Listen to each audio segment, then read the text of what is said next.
वज़ीर आज़म मियां मोहम्मद शहबाज शरीफ से minerals investment forum में शिरकत के लिए आए एरिक मायर की क़यादत में अमरीकी वफ़द की मुलाकात।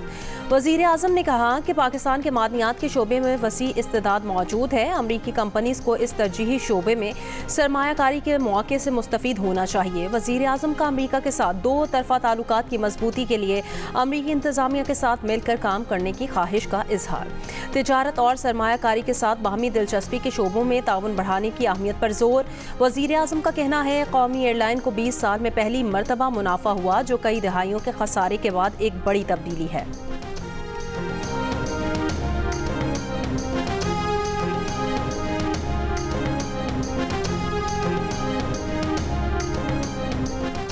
पाकिस्तान स्टॉक एक्सचेंज में आज भी शदीद मंदी का रुझान। 100 इंडेक्स में 2513 पॉइंट्स की गिरावट।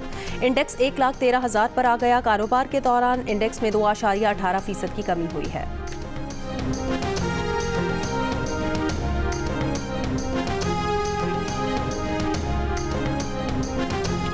अमरीका के जवाबी टैरिफ का आज से नफाज। चीन पर 104% समेत मुख्तलिफ मुल्कों से दरामदात पर इजाफी टैक्स के बायस चीन, जापान, जनूबी कोरिया और हांगकॉन्ग के स्टॉक मार्केट्स में शदीद मंदी। कसाद बाजारी के खदशात पर आलमी मंडी में खाम तेल की कीमतें 4 साल की कम तरीन सतह पर आ गई हैं।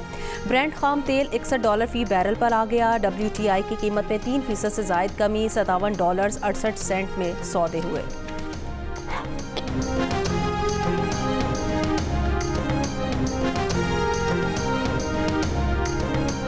अमेरिकी सदर ट्रंप ने कहा कि चीन टैरिफ के मुकाबले में करेंसी में हेरा फेरी कर रहा है। उन्हें उम्मीद है चीन किसी नुक्ते पर डील कर लेगा। जापान और जनूबी कोरिया के नुमाइंदे मुआहदे के लिए अमेरिका पहुंच रहे हैं।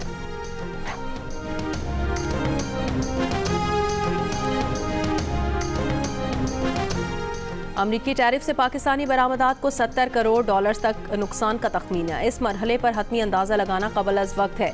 जंग और दी न्यूज़ में शाया मेहताब हैदर की रिपोर्ट के मुताबिक इब्तदाई अंदाज़ों के मुताबिक अमरीकी सदर डोनाल्ड ट्रंप की जानिब से पाकिस्तान साख्ता मसनूआत पर लगाए गए बाहमी टैरिफ से पाकिस्तानी बरामदात को 50 से $70 करोड़ तक नुकसान हो सकता है। इस कदम से बेयकीनी की फ़ज़ा पैदा होगी और मुमकिना तौर पर अमरीकी मार्केट्स में कसाद बाजारी आ सकती है।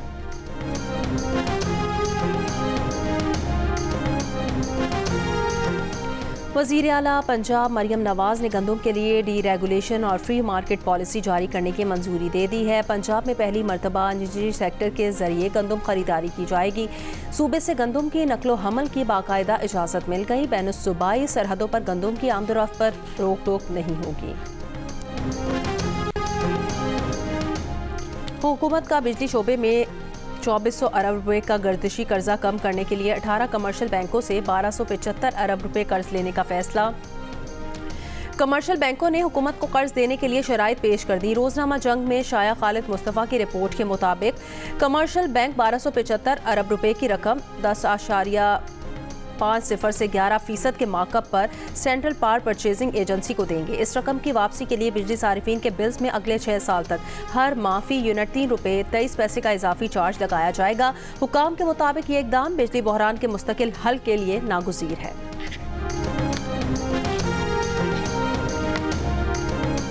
अफगानिस्तान में बगराम एयरबेस अमेरिका के सुपुर्द करने की खबरों की अफगान तालिबान ने तरदीद कर दी। अफगान मीडिया की रिपोर्ट में दावा किया गया था तालिबान ने बगराम एयरबेस का कंट्रोल अमेरिका को दे दिया है। अमेरिकी फौजी तैयारा बशमूल एक C-17 मुबैना तौर पर फौजी साजो सामान और सीनियर इंटेलिजेंस हुकाम को लेकर बगराम पहुंचा है। तर्जुमान तालिबान हुकूमत ज़बीहुल्लाह मुजाहिद ने मीडिया रिपोर्ट्स को प्रोपेगेंडा करार देते हुए कहा कि अफगानिस्तान में किसी गैर मुल्की फौजी मौजूदगी की इजाज़त नहीं दी जाएगी। 2 दहाइयों तक अमेरिका और नेटो अफवाज का अहम फौजी मरकज़ रहने वाला बगराम एयरबेस अगस्त 2021 में अमरीकी इनखला के बाद तालिबान के कंट्रोल में आ गया था।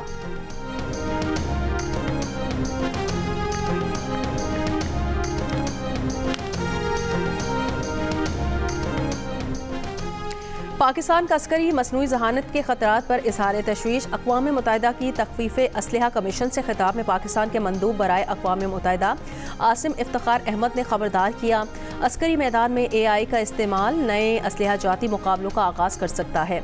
अस्करी मसनूई जहानत इलाकाई और आलमी सलामती के माहौल को अदम इस्तेहकाम का शिकार बना सकती है। एटमी हथियारों में कमी के लिए अक़वाम मुत्तहिदा के कायदाना किरदार पर जोर।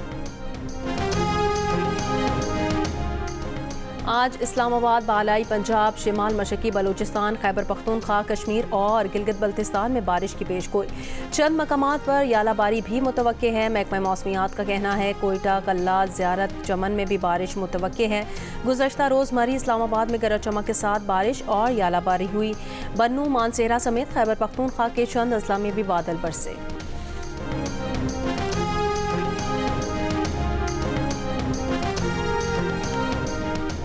कराची बार के सदर आमिर नवाज वड़ाइच पर हमले के खिलाफ सिंध बार काउंसिल की सूबे भर में हड़ताल। हाईकोर्ट बार हुकाम ने सिंध हाईकोर्ट की मरकजी इमारत के दरवाजे बंद करा दिए। सिर्फ अदालती अमले को इमारत में दाखिले की इजाज़त है। हैदराबाद में भी वकला मुकदमात की पैरवी के लिए अदालतों में पेश नहीं हुए।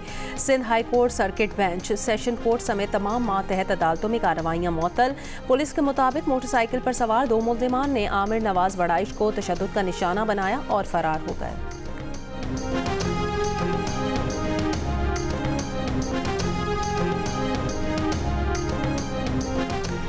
पीपल्स पार्टी के सीनियर रहनुमा ताज हैदर मुख्तसर अलालत के बाद 83 साल की उम्र में कराची में इंतकाल कर गए। नमाज जनाजा आज बाद नमाज ज़ोहरैन मस्जिद इमाम बारगाह यसरफ फेज़ 4 डिफेंस में अदा की जाएगी। बिलावल भुट्टो की हिदायत पर पीपल्स पार्टी का 3 रोज़ा सोग का ऐलान।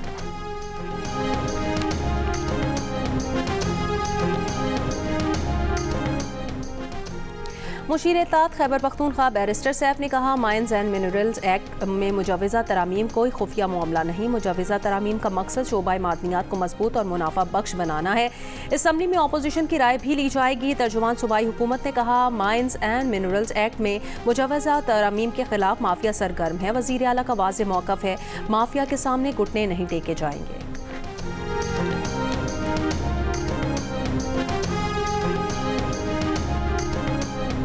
बलोचिस्तान नेशनल पार्टी का मस्तूंग में धरना 13वें रोज में दाखिल। साबिक चेयरमैन सेनेट सादिक संजरानी की लकपास आमद। सरदार अख्तर मेंगल से 1-on-1 मुलाकात। सरदार अख्तर मेंगल का कहना है उनकी जमात के किसी से मुज़ाकरात नहीं हो रहे। वज़ीर आला बलोचिस्तान का कहना है मसले के सियासी हल की संजीदगी से कोशिशें जारी हैं, ताहम BNP की तरफ से मुस्बत जवाब न मिलने पर डेडलॉक बरकरार है।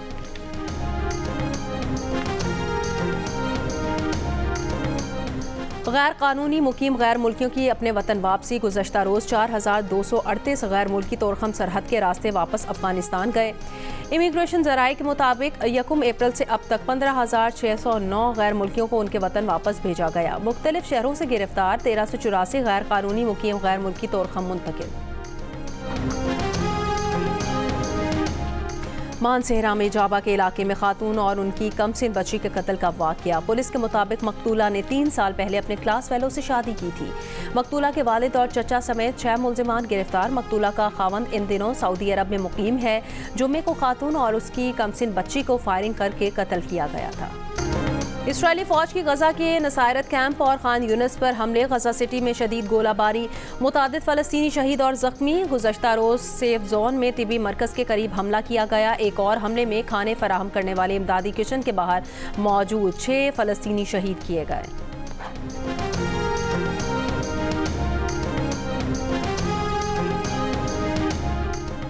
एक माह से गजा में खुराक का एक दाना भी नहीं पहुंचा। अक़वाम मुत्तहिदा के सेक्रेटरी जनरल का गजा की तबाहकुन सूरत हाल पर इजहार तशवीश।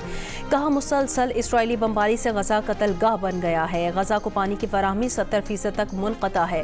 फ्रांसीसी सदर मैक्रों का कहना है कि गजा के 20 लाख अफराद को मदद तक नहीं पहुँच रही। ये गजा की आज की हकीकत है। अमरीकी सेनेटर बर्नी सैंडर्स का कहना है कि गजा में मारे गए 50,000 फ़लस्तीनियों से 2/3 ख़वातीन, बच्चे और बुजुर्ग हैं। गजा में ज़्यादातर तबाही नेतन्याहू की जंगी मशीन को फराहम करदा अमरीकी बमों से की गई है।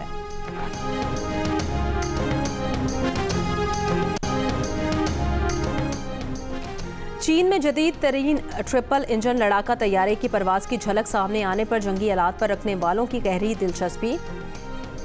रिपोर्ट्स के मुताबिक J-36 करार दिया जाने वाला बगैर दुम वाला तैयारा 6th जनरेशन स्टेल्थ टेक्नोलॉजी का हामिल है। तैयारे को सिचुआन सूबे में हवाई अड्डे पर उतरते देखा गया है। ये वाज़ेह नहीं है कि तैयारे की ये तस्वीर और वीडियो कब ली गई है। चीनी फौज ने बाज़ाब्ता तौर पर J-36 का ऐलान नहीं किया।